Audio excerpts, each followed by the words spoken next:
Viral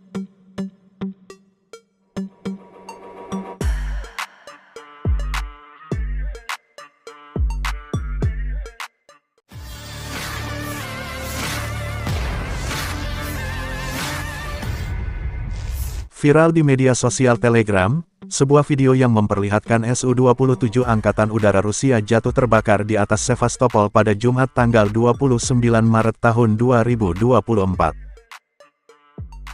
Di beberapa media Telegram yang pro kepada Ukraina menyebutkan bahwa Su-27 Angkatan Udara Rusia ditembak jatuh di atas Sevastopol, pilotnya melontarkan diri dan berhasil selamat. Ada juga dari media pro-Ukraina lain yang memberikan keterangan bahwa, beberapa menit yang lalu di atas Sevastopol, pertahanan udara Rusia menembak jatuh Su-27 miliknya sendiri. Sedangkan dari pihak Rusia sendiri mengklaim bahwa jet tempur Su-27 miliknya mengalami kerusakan teknis saat mengudara. Diklaim pula bahwa, pilotnya melakukan ejek.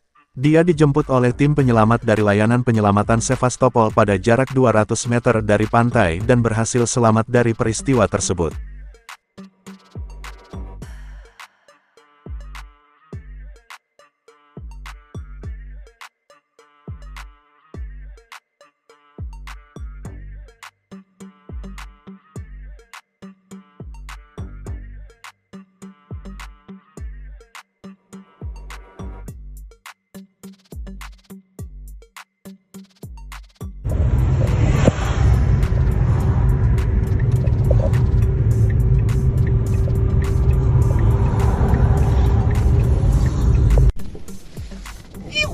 Уебало щось, бля.